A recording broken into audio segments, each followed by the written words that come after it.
بسم اللہ الرحمن الرحیم۔ السلام علیکم۔ سامان سے لدا ہوا ایک بحری جہاز محو سفر تھا کہ تیز ہواؤں کی وجہ سے وہ الٹنے لگا۔ قریب تھا کہ جہاز ڈوب جاتا۔ اس میں موجود تاجروں نے کہا کہ بوجھ ہلکا کرنے کے لیے کچھ سامان سمندر برد کرتے ہیں۔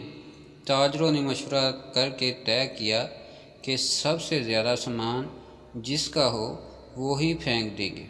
جہاز کا زیادہ تر لوگ ایک تاجر کا تھا۔ اس نے اعتراض کیا کہ صرف میرا سامان کیوں، سب کے مال میں سے تھوڑا تھوڑا پھینک دیتے ہیں۔ انہوں نے زبردستی اس نئے تاجر کو سامان سمیت سمندر میں پھینک دیا۔ قدرت کی شان کہ سمندر کی موجیں اس کے ساتھ کھیلنے لگیں۔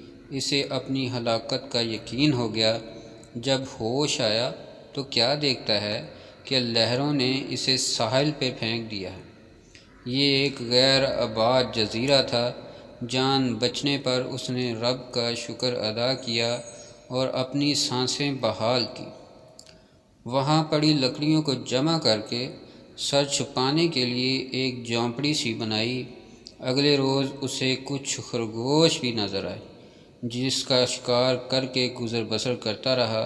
ایک دن ایسا ہوا کہ وہ کھانا پکا رہا تھا کہ اس کی جھونپڑی کو آگ لگ گئی۔ اس نے بہت کوشش کی مگر آگ پر قابو نہ پا سکا۔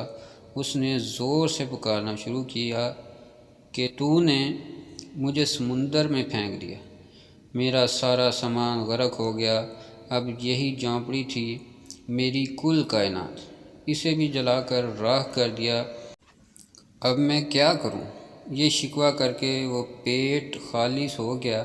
صبح جاگا تو عجیب منظر دیکھا کہ ایک کشتی ساحل پر لگی ہے اور ملاح اسے لینے آئے ہیں۔ اس نے ملاحوں سے پوچھا کہ تمہیں میرے بارے میں کیسے پتہ چلا؟ انہوں نے جو جواب دیا اس سے تاجر حیران رہ گیا۔ ملاحوں نے کہا کہ ہمیں پتہ تھا کہ یہ جزیرہ غیر آباد ہے، لیکن دور سے دھواں اٹھتا ہوا نظر آیا تو سمجھے شاید کوئی یہاں پھنسا ہوا ہے جسے بچانا چاہیے، اس لیے ہم تمہارے پاس آئے۔ پھر تاجر نے اپنا پورا قصہ سنایا تو ملاحوں نے یہ کہہ کر اسے مزید حیران کر دیا کہ جس جہاز سے تم سمندر میں پھینکا گیا وہ آگے جا کر غرق ہو گیا۔ یہ سن کر تاجر سجدے میں گر گیا، رب کا شکر ادا کرنے لگا اور کہا کہ پاک ہے وہ ذات جس نے مجھے بچانے کے لیے تاجروں کے ہاتھوں سمندر میں پھنکوایا۔ اپنے بندوں کے بارے میں وہی زیادہ جاننے والا ہے۔